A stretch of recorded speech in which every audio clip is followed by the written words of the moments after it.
Cerno. Épisode 94. 3, 2, 1. Je suis à mon bureau, c'est le mois d'août. Je me suis levé il y a pas longtemps, j'ai pris un café, et après quelques jours de repos, voici venu pour moi le moment de reprendre l'enquête, là où je l'avais laissée avant le réveillon, c'est-à-dire dans le 14e arrondissement. On en était resté à Estelle Donjou, qui avait été assassinée en décembre 1985, rue Lacaze. Je suis allé au bout de ce que je pouvais retrouver, je pense, pour le moment. Peut-être que d'autres éléments sur elle referont surface dans quelques temps, on verra. Et toujours dans le 14e arrondissement, après Estelle Donjou, c'est une certaine André Geskov, veuve Ladan, qui a été assassinée au tout début de l'année 1986. Je ressors ma vieille revue Dossier meurtre. Et je reprends la lecture, page 17, où on parle d'Estelle Donjou, donc le 20 décembre 1985. La découverte du corps d'une vieille dame de 91 ans, Estelle Donjou étranglée chez elle, relance l'affaire. Et moins de 15 jours plus tard, le 4 janvier, André Ladan, 77 ans, subit le même sort à quelques mètres de là. Après une courte trêve de 5 jours, c'est Yvonne Couronne, 83 ans, qui est surprise et assassinée à son domicile rue Sarrette. Ces 3 crimes ont été perpétrés dans un rayon de 400 mètres autour de l'église d'Alésia. Chaque fois, le même scénario se répète. La vieille dame est suivie depuis la rue jusqu'à son palier, puis poussée à l'intérieur de son appartement, au moment précis où elle ouvre la porte, pour être finalement étouffée ou étranglée. Ce rituel rappelle le cauchemar des vieilles dames du XVIIIe, sans pour autant apporter la certitude qu'il s'agit bien du même homme. Au contraire, la composante sadique caractéristique des meurtres du XVIIIe, la violence gratuite dont faisait preuve le tueur jusque-là, semble avoir disparu. Dans cette nouvelle série, le meurtrier opère avec moins de sauvagerie. Il ne torture plus et procède de façon plus rapide, étranglant immédiatement ses victimes ou les étouffant sous des édredons, des matelas ou des oreillers. Pourtant, l'ombre du tueur du XVIIIe plane sur cette seconde série noire, et pour les personnes âgées, les choses sont claires. Le périmètre de la peur a simplement changé de quartier. Bon, je retourne à Alésia, dans ce périmètre de la peur. Oh oui. Ah ouais? Ah ouais, ça c'est génial. Putain. Avec l'âge, on devient invisible. J'aimais mieux avant. C'est le signe d'un passé qui ne passe pas. C'est normal qu'on vieillisse, il faut bien vieillir. C'est pas de ma faute, hein.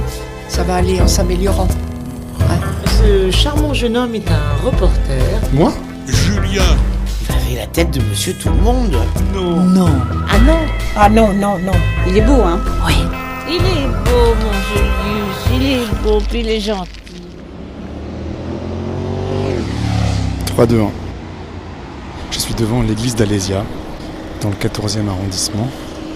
J'ai traversé la ville à vélo, et c'est donc ici que l'enquête reprend. J'emprunte la rue d'Alésia. Il fait déjà très chaud. La lumière est très forte. Et donc je me dirige vers la rue Bayou. Je pense que je suis dans la bonne direction. Je croise une vieille dame en blouse, avec un masque et un déambulateur. Et elle marche d'un pas pressé. 3 des victimes habitaient dans un rayon de moins de 400 mètres autour de l'église d'Alésia. Je descends toujours la rue d'Alésia, ou je la remonte, je sais pas. Je tourne à gauche, rue des Plantes. Et là, j'ai une petite angoisse qui monte. Je sais pas à quoi elle est due. Au fait que je me rapproche d'un lieu de crime, ou que je me confronte de nouveau à l'inconnu. Je passe devant un traiteur asiatique, un magasin bio. Là, il y a une brasserie. Il y a un chat qui passe devant moi. Il y a toujours un chat dans ce podcast. Et voilà, je tourne à droite. Et j'arrive rue Bayou. C'est une rue plutôt austère, mais assez classe, avec des beaux bâtiments. Elle est assez courte. Je passe devant une jolie petite maison avec une cour très ancienne. Il y a un grand arbre, 2 personnes âgées qui descendent d'une Smart, habillées en des couleurs voyantes. Et voilà le numéro 12. Donc c'est un immeuble de 1, 2, 3, 4, 5, 6 étages.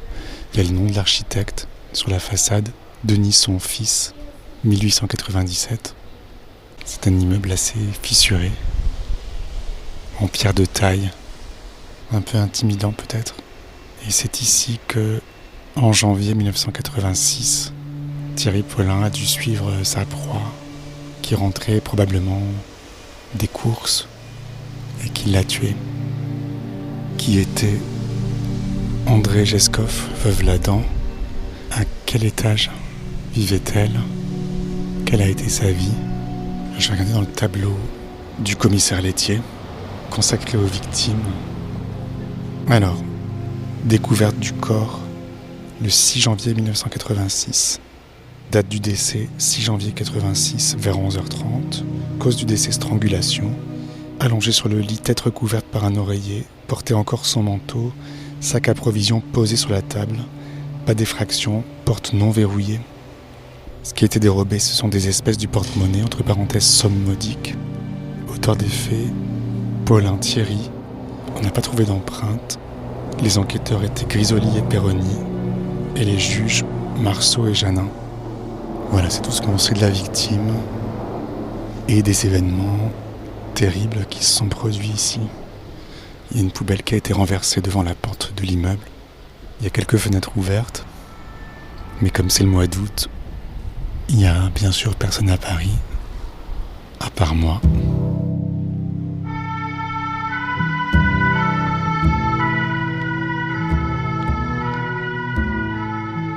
Je trouve que le 14e arrondissement est plus compliqué pour moi que le 18e, parce que, en tout cas dans les rues où Paulin a tué, il n'y a pas de vie. C'est assez, austère. Donc, bonjour madame. Excusez-moi, est-ce que je peux vous poser une question? Vous rentrez de vacances là, avec vos valises? Week-end. De week-end. J'ai juste récupéré mon chat. Ah oui, d'accord. Vous avez un petit chat? Oh là là. Oui, enfin je le garde. Ah, c'est pas le vôtre? Non. D'accord. Voilà. Comment il s'appelle? Kitty. Kitty? Oui. En En fait, vous m'interviewez pour... Alors en fait, je vous explique, je fais une enquête sur une dame qui a vécu ici dans les années 80, qui s'appelait André Jescoff, veuve Ladan. Non, je... Ça vous dit rien? Ah non, pas du tout. Du tout. Vous n'avez jamais entendu parler? Pardon, madame, je suis désolée. Ah non, je sais pas qui c'est. Vous dites comment, madame? Jescoff, veuve Ladan. Non. Vous, ça fait longtemps que vous habitez ici, pardon pour l'indiscrétion? Oui, une vingtaine d'années. Ça veut dire que vous êtes arrivé dans les années 2000? Oui. Vous savez s'il y a des gens qui habitent là depuis très longtemps? Ça, je sais pas. C'est pas la dame qui a été assassinée? Si, c'est elle. Ah oui, alors j'ai entendu, moi, après coup, après être arrivé là, qu'il y avait eu effectivement un assassinat. Je sais même pas dans quel appartement c'était, mais je savais même pas le nom de cette dame. Qui vous l'a dit? Je sais plus, mais je sais qu'il y avait eu toute une série d'émissions télévisées. C'est comment il s'appelle celui? C'est pas Guy Georges, mais c'était Thierry Paulin. Thierry Paulin, voilà. Et mais non, j'ai jamais. Je le dis, je sais même pas à quel étage c'était. Il n'y a pas de concierge? Non. Ça vous fait pas peur, vous? Je l'ai su après avoir emménagé ici. Si je l'avais su avant, je sais pas si j'aurais... Ah oui. Après, j'espère juste que je suis pas dans l'appartement qu'elle a occupé. Vous êtes à quel étage? Je sais pas si je dois vous le dire. Bon, Je suis au deuxième. Au deuxième, d'accord. Mais je sais même pas qui est-ce qui est là. Il y a peut-être une dame au 4e qui est là depuis longtemps, mais je la connais pas bien. Moi, je connais pas où je travaille. Bon, là, je reviens le week-end prolongé, mais en général, je suis pas trop là dans la journée, donc je vois pas trop les gens. En fait, c'est une rue où il n'y a pas trop de passages. Bah non, parce qu'elle mène nulle part. Elle mène nulle part? Bah non, elle vient de la rue des Plantes, elle vient sur cette petite rue qui est en sens unique. Ouais. Et elle retourne après vers le... Enfin, Ça va vers la rue d'Alésia. C'est facile en fait de suivre quelqu'un en hiver, il n'y a personne. Et puis il avait cette technique pour porter les courses des dames et je vous les montre chez vous, c'est lourd, il n'y avait pas d'ascenseur là, donc c'est facile de quelqu'un d'un peu âgé de lui dire Je vous porte vos courses. Oui voilà. Ouais. Et vous travaillez pour qui là alors moi je suis un journaliste indépendant et donc je fais un long podcast sur l'affaire Thierry Paulin qui s'appelle Cerno, parce que mon nom c'est Julien Cerno-Bory, donc c'est mon surnom. Et vous, votre prénom c'est quoi ? Bénédicte. Bénédicte, enchanté. Est-ce que je peux vous laisser mon numéro éventuellement et... Après je sais même pas comment me renseigner, moi. Vous m'avez dit c'est Cédric, non Julien. Julien, je sais pas pourquoi. Mais mon podcast c'est Cerno. Ah oui, Julien. C'est vrai que quelque part, j'aimerais bien en savoir un peu plus aussi. Ah, mais vous allez m'aider à enquêter. Je sais pas comment. 06 63 45. J'imagine que je peux pas prendre votre numéro. Je veux bien vous le donner. Ah, c'est gentil. Je vous fais confiance après. Oui, vous pouvez taper mon nom si vous voulez sur internet et vous voyez tout de suite. Alors Bénédicte. 06 04 44. Merci beaucoup. Et vous dites que si vous aviez su... Ça m'aurait peut-être empêché... Enfin, j'aurais peut-être cherché un petit peu à savoir. Ouais. Mais vous n'auriez pas habité ici ? Je sais pas. Si c'est vraiment dans le même appartement, je préfère ne pas savoir dans quel appartement elle habitait, cette dame. Donc si je trouve l'info, je vous la dis pas ? Ah non, si c'est au deuxième, vous me le dites pas. Ouais. Si c'est ailleurs, à la limite, mais... Bon, je suis désolé de plomber votre été avec cette histoire. L'assassin guette sa victime pendant qu'elle fait des courses, la suit jusqu'à son domicile et une fois chez elle la tue et s'empare de ses économies. Coïncidence ou nouvelle série meurtrière, les enquêteurs ont en mémoire la psychose provoquée... Ça va, l'été se passe bien pour vous ? Oui, je reviens de vacances et... ça vous étiez où ? En Bretagne. Tout le monde va en Bretagne, il paraît, en ce moment. Ça fait longtemps que je vais en Bretagne, j'aime bien. Et puis j'aime bien les températures un peu fraîches, donc c'est mieux que Paris. Moi, je ne suis pas très parisienne dans l'âme, donc je pars assez régulièrement et j'aime mieux la campagne que la ville, quoi. Vous dites que vous n'êtes pas parisienne dans l'âme. Vous êtes d'où dans l'âme ? Moi, je suis originaire de Normandie et j'ai grandi en Normandie. Ouais. Donc je suis là pour le travail, on va dire. Qu'est-ce que vous faites comme travail ? Je travaille en agence de voyage. Ah, d'accord. Donc c'est pas très simple. Ça n'a pas été très simple et c'est toujours pas reparti à 100%. Donc, Pourtant, j'ai l'impression que tout le monde est parti cette année. Cet été, il n'y a personne. Oui, mais les gens partent pas forcément à l'étranger. Moi, je travaille dans un organisme qui envoie des gens à l'étranger. Ça reprend, mais pas à 100%. Ça vous inquiète ? Ça m'a inquiété. Maintenant, on a été pris en charge. On est en chômage longue durée pour 3 ans. Donc, encore 2 ans et demi, je pense, 2 ans. Bon, on est un peu protégé, mais c'est pas très simple à vivre, oui. Après, je me rends bien compte aussi que le tourisme, c'est pas forcément un modèle écologique. C'est un modèle, ça a été un modèle économique, ça l'est peut-être un peu moins maintenant. Et puis, il faut sûrement passer à autre chose, mais bon. Oui, moi je veux plus prendre l'avion pour des raisons écologiques. Ah oui. Puis d'un autre côté, c'est quand même le plus facile pour rejoindre un point A, un point B. Et puis, je trouve que c'est assez facile de taper sur le dos de l'avion. Mais après, ce qui est une aberration, c'est de prendre un avion pour aller passer 4 jours à New York. Mais bon, si vous voulez aller visiter Prague, Rome ou Madrid, on est européen, s'il faut faire 35 heures de train pour aller à Varsovie, ça calme. Hein. Avant, les gens ne partaient pas. J'imagine que cette dame, André Geskov, ne partait sûrement pas. Le plus loin qu'elle avait été, c'était peut-être... Auxerre ou Beauvais ou j'en sais rien. J'ai vu qu'elle était née dans le département 41. C'est quoi le 41 ? C'est le Loir-et-Cher. C'est Blois. D'accord. Donc c'est pas très loin. Donc elle y allait peut-être de temps en temps, mais oui. C'est vrai qu'avant, les gens partaient pas. Ouais, c'est vrai. Après, c'est bien aussi de connaître le monde, quand même. Vous êtes allée partout ? Non, moi je suis pas une grande voyageuse. Je connais pas mal le bassin méditerranéen, l'Europe, mais vous me faites parler sur autre chose que le meurtre. En fait, j'aimais bien vraiment la découverte des civilisations, de la culture, des richesses patrimoniales. C'est ça qui me motive. Les autres ? Les autres aussi, oui. Quand vous allez en Éthiopie ou en Algérie, c'est la rencontre avec les gens aussi. Qu'est-ce que vous faites pour les autres?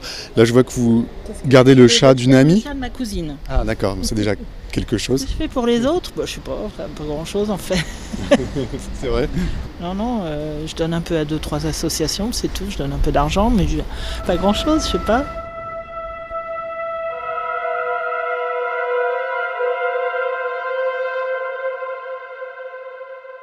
Il était gentil, mais après il l'a tué.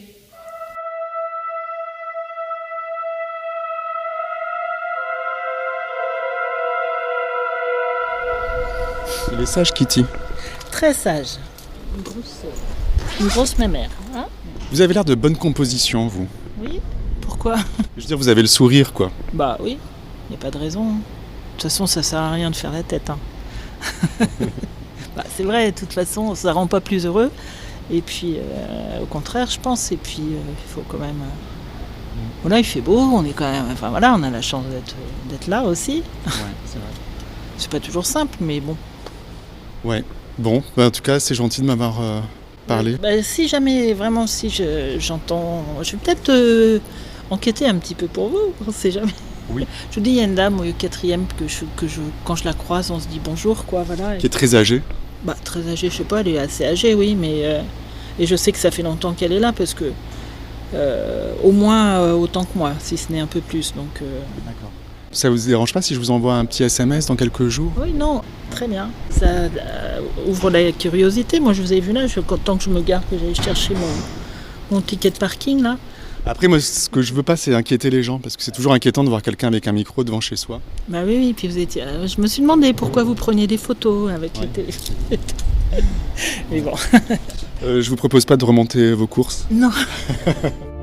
Il filait ses victimes jusque chez elles. Bon, écoutez, bonne... Merci Bénédicte, vous aussi, bonne journée. Voilà, pourquoi pas rester en contact. Oui. Vous m'avez fait parler de plein d'autres choses. Ouais, c'est un peu ça que j'aime bien. Oui, c'est ça, c'est qui est bien aussi dans le voyage, c'est les autres en fait, c'est toutes ces conversations qu'on peut avoir. Bien sûr. C'est ça qui est intéressant dans la vie, les autres. Oui, bien sûr. Bonne journée, au revoir. Il les torturait pour leur faire avouer où elles avaient caché leurs économies, et puis il les tuait. Donc cette femme, André Geskov, elle a été tuée à 11h30.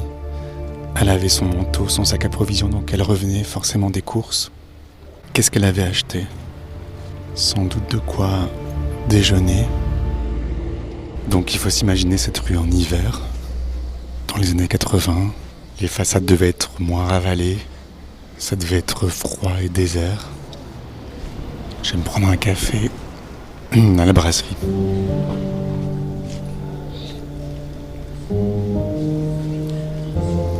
Bonjour monsieur. Est-ce que je peux avoir un café s'il vous plaît?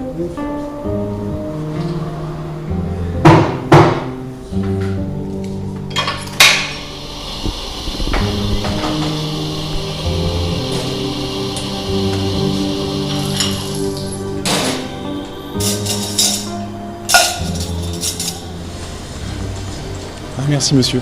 J'ai une question à vous poser. Est-ce que cette brasserie existait dans les années 80? 80? Dans les années 80. Oui. C'était vous qui étiez ici? Moi je suis propriétaire, c'est des gérants. Mais vous n'étiez pas là, vous, dans les années 80? Si, j'étais là, par contre. Ah, ok. Donc c'était une brasserie qui s'appelait aussi la Maison du Vin? Oui, Maison du Vin. Vous êtes arrivé en quelle année, vous? 84, je crois. 84? 83, 84. Est-ce que vous avez connu une dame qui habitait ici, qui s'appelait André Geskov? Non. Elle a été tuée au numéro 12 par Thierry Paulin. Vous n'avez pas entendu parler de cette histoire? C'est une dame qui a été tuée par Thierry Paulin. Non.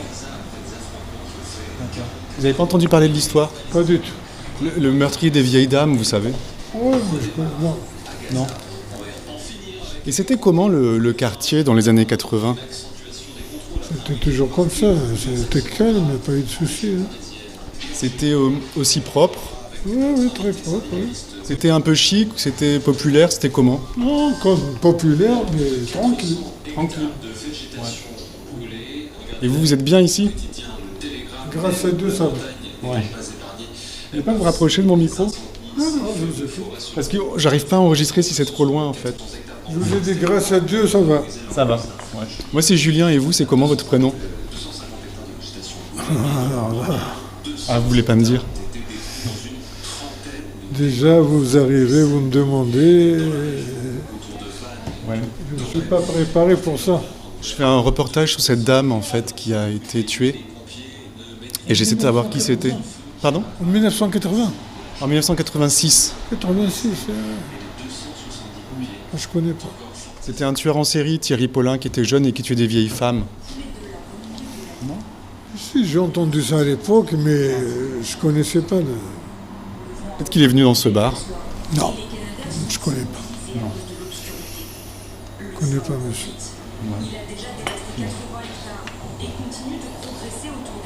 Malheureusement, je connais pas. Car t'es toujours calme, je sais pas. J'ai pas entendu parler de cette histoire. Vous avez passé 40 ans ici, vous? Oh, ça. Moi, j'étais rue d'Alésia, ici. C'est bien pour vous? C'est une bonne vie? On n'a pas le choix. C'est le métier. C'est un bon métier? Ah, pas facile. Hein. Qu'est-ce qui est pas facile? Derrière le bar toute la journée, c'est pas facile.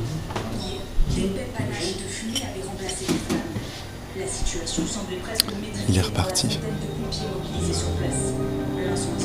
Je bois mon café.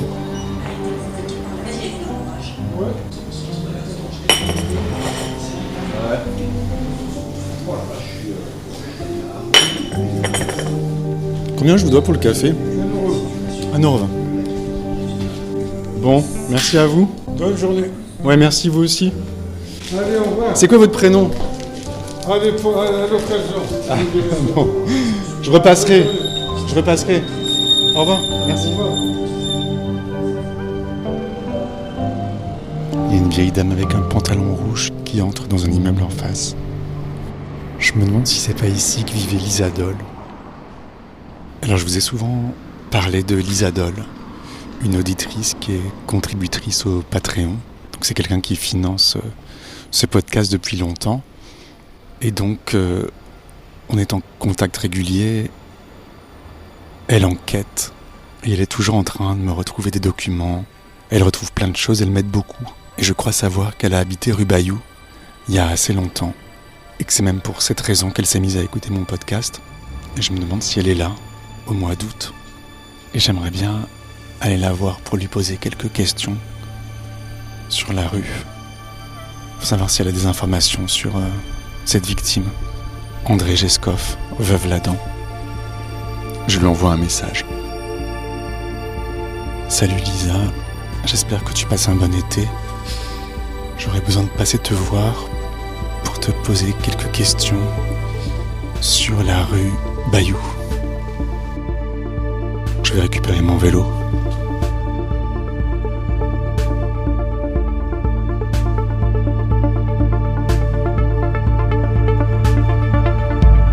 « 3, 2, 1, c'est la fin de l'après-midi. Je suis devant chez Lisa Doll, sur un boulevard des Maréchaux, dans le 17e. Allô? Oui, c'est Julien. Ouais, écoute, je t'ouvre alors, c'est le premier ascenseur.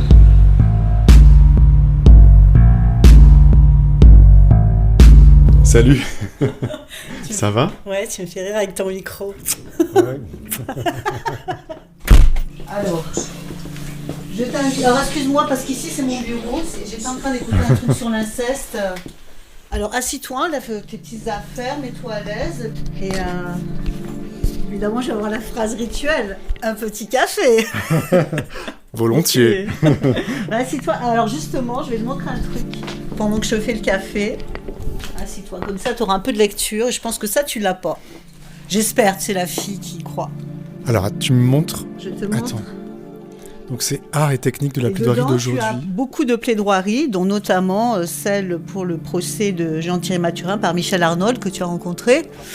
Et c'est vraiment intéressant ce qu'elle raconte et comment elle finit. Tu vois, tu as au moins 4-5 pages Donc si tu veux, tu peux commencer à lire. Moi, je te fais ton petit café, sans sucre, hein, c'est ça ? Sans sucre et court. Et court, voilà, je commence à connaître et je suis là dans 2 secondes. D'accord. Donc là, l'Isadole est partie dans la cuisine faire le café. Je suis assis dans le salon. Il y a une table basse. Il y a un carnet sur lequel il y a un sticker « Ne laissez pas traîner vos grands-mères », un ordinateur. Et donc, plaidoirie en défense de maître Michel Arnold. Il y a un chapitre donc dans ce livre, la plaidoirie d'assises, l'affaire Paulin et Mathurin. Le cas retenu ici est l'affaire Paulin et Mathurin, une des plus abominables séries d'assassinats du XXe siècle en France. Un tel procès nous offre l'opportunité d'une réponse à la question inévitable: comment défendre l'indéfendable ? Voilà ton petit café. Merci beaucoup. Est-ce que ça va, tu es à l'aise ? Bon, de toute façon, tu n'es pas obligé de le lire maintenant, tu peux repartir avec. Bah, c'est gentil, c'est super, parce qu'en fait, toi, donc, t'es une auditrice qui cherche des infos tout le temps, et dès que tu es en train d'écouter un épisode, tu cherches des choses. Ouais. En fait, déjà, tu as un talent d'enquêtrice, déjà.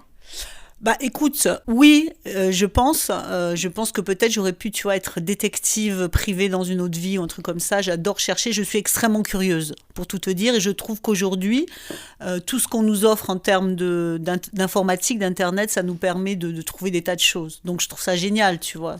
Bon, on aurait fait ça il y a 30 ans, on n'aurait pas obtenu grand-chose. On aurait fait différemment. Peut-être tu aurais traîné dans un bar, tu serais resté des heures, des jours, juste, tu vois. Bon, ça aurait été différent. Là, vraiment, l'Internet nous permet de trouver beaucoup de choses. Mais en même temps, c'est pour ça que j'ai aussi peut-être... Bon, je suis pas mal fascinée par les faits divers, mais celui-là m'a tenue, tu vois. Qu'est-ce qui te fascine dans les faits divers ? Je pense que c'est une façon de vivre nos côtés un peu diaboliques ou maléfiques, mais sans les exécuter, tu vois. Et puis aussi, ce qui me plaît, c'est le côté enquête, en fait. C'est-à-dire trouver la vérité, savoir ce qui s'est passé. Donc voilà, c'est ça, c'est fascinant. Et puis, tu pénètres la vie des gens, l'intime, en fait. Tu vois, quand il y a des meurtres, des choses comme ça, très vite, on commence à raconter la vie des victimes, alors souvent plutôt la vie des assassins. Et c'est ça aussi qui est fascinant, de connaître finalement tous ces détails, quoi. C'est très voyeuriste, en fait. Hein. Voilà. Toi, tu dirais que tu as un côté maléfique ? Oui, comme toi, enfin comme tout le monde. En fait, on a appris à par la morale, à les mettre de côté, par l'éducation, à les mettre de côté. Donc, je pense qu'on se freine sur beaucoup de choses, hein, pour être bien, gentil, etc. Voilà. Mais en fait, je sais pas si on était libre de faire des choses qui sont décrites comme mauvaises, est-ce qu'on les ferait peut-être pas, tu vois, si on était autorisé, peut-être qu'on le ferait, en fait, tu vois. Donc, bon. Oui, j'ai un côté maléfique, mais comme tout le monde, je le contiens. Donc peut-être que je le vis à travers les faits divers. C'est quoi ton côté maléfique ? Mon côté maléfique, je sais pas, moi j'ai déjà rêvé de tuer des gens, hein, par haine, mais évidemment que je suis pas passée à l'acte. Donc tuer, je pense que tu peux tuer. Alors bon, moi je parle pas des serial killers qui, pour moi, il y a quand même un truc qui est un peu dérangé ou machin. Mais par exemple, tu es avec quelqu'un, tu te disputes avec cette personne, elle te pousse à bout, tu peux passer de l'autre côté, je pense. Tu vois ? Donc, tu me fais peur. Non mais tu vas être gentil, tu vas pas me pousser à bout. Mais moi, tu sais, en fait, je suis particulièrement intéressée par ton histoire. Peut-être que Guy Georges, tu vois, je pense pas que j'aurais adhéré de la même façon. Parce que j'ai un peu un rapport avec cette histoire de Thierry Paulin, etc. C'est ce que j'ai cru comprendre. C'est-à-dire que moi, j'ai habité rue Bayou. Et en fait, il s'est passé un drame dans cette rue Bayou. C'est-à-dire que quand j'habitais la rue Bayou, mon mari est mort. Très jeune, il avait 32 ans, moi j'en avais 34, d'un arrêt cardiaque. Donc moi, pendant longtemps, quand j'ai entendu parler des crimes de Paulin, et que j'ai entendu, donc sûrement dans un fait entrer l'accusé ou un truc comme ça, qu'il avait fait une victime rue Bayou, dans mon esprit, c'était obligé qu'elle ait été tuée à l'endroit où mon mari était mort.